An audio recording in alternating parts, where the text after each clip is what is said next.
अस्सलामु अलैकुम वरहमतुल्लाहि वबरकातुहू। प्यारे नाजरीन, आप देख रहे हैं हमारा यूट्यूब चैनल सूफ़ी मेहरबान अली ब्रेकिंग न्यूज़। दोस्तों, हमारे इस चैनल पर आपका इस्तकबाल है, स्वागत है। अगर आपने हमारे इस चैनल को अभी तक सब्सक्राइब नहीं किया है तो इसको सब्सक्राइब कर लेना, ताकि आने वाली हर खबर आपको पहुँच जाया करे। अब चलते हैं दोस्तों हम खबर की तरफ। ये खबर अफ़गानिस्तान और तालिबान से आ रही है।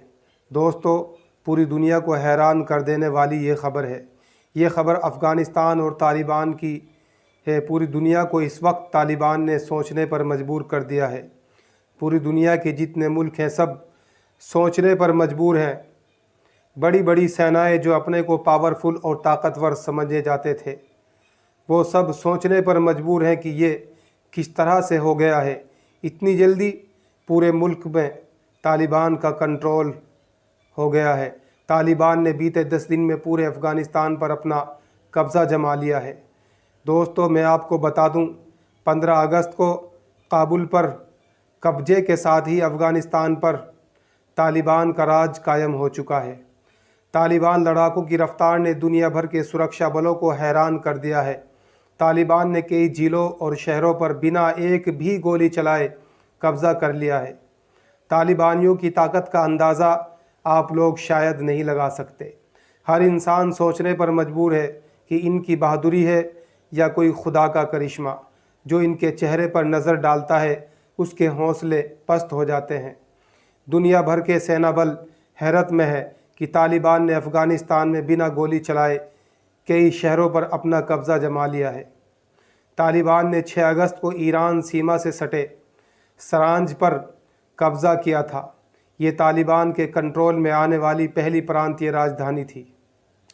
इसके बाद एक एक करके अफ़गानिस्तान की कई प्रांतीय राजधानियां तालिबान के कब्ज़े में आती चली गई। अफ़गानी सेना लोगों का भरोसा नहीं जीत पाई।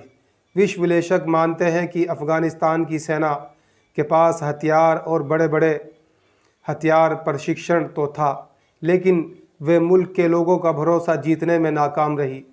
कई सालों से अफ़गान सेना पर मानवाधिकार उल्लंघन के आरोप लगते रहे।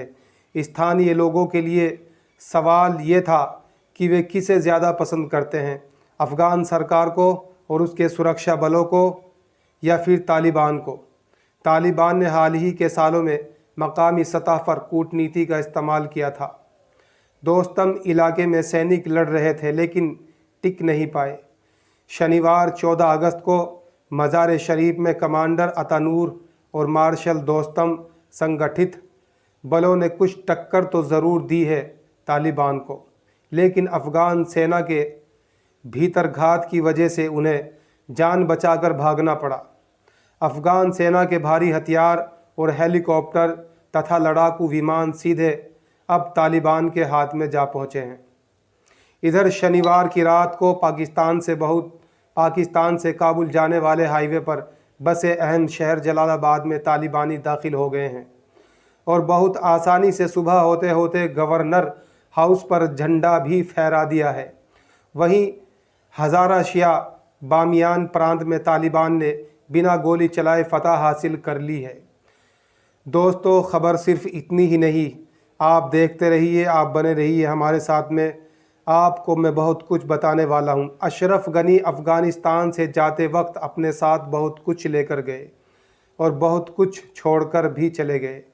ख़बरों के मुताबिक अशरफ गनी 4 कारें पैसों से फुल भरी हुई थी। उनके हेलीकॉप्टर के मुख्तलिफ हिस्सों में कैश रकम रखने के बावजूद पीछे रकम छोड़नी पड़ गई। जब हेलीकॉप्टर में पैसे इतने भर दिए कि जगह नहीं बची तो कैश रखने की पूरी कोशिश की गई, लेकिन इसके बावजूद कुछ रकम उनको पीछे छोड़ना पड़ गई। जाते जाते पूरे देश को लूट कर भी चले गए अशरफ गनी। दोस्तों, अब हम चलते हैं अगली खबर की तरफ। ये खबर भी बहुत ही बड़ी है, दुनिया को चौंका देने वाली खबर है।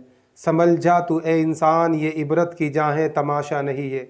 ये खबर लातीनी से है। अमेरिका के मुल्क हैती में शदीद जलजले ने तबाही मचा दी है। मरने वालों की तादाद 1300 तक पहुंच गई है। मैं आपको बता दूं, हैती में इमदादी ऑपरेशन जारी है, जबकि गैर मुल्की इमदाद पहुंचना भी शुरू हो गई है। यानी मुल्क में भूकंप आने की तबाही का वो आलम है कि मरने वालों की तादाद भी 1300 तक पहुंच गई है। ख़बरों के मुताबिक हुक्काम ने बताया है कि इस कुदरती आफत की वजह से तकरीबन 6000 अफराद ज़ख्मी भी हुए हैं, जबकि लापता होने वालों की कोई तादाद का भी किसी को मालूम नहीं। दोस्तों, अब हम चलते हैं। ये ख़बर आपको कैसी लगी कमेंट में बता देना। अगर आपने हमारे इस चैनल को अभी तक सब्सक्राइब नहीं किया है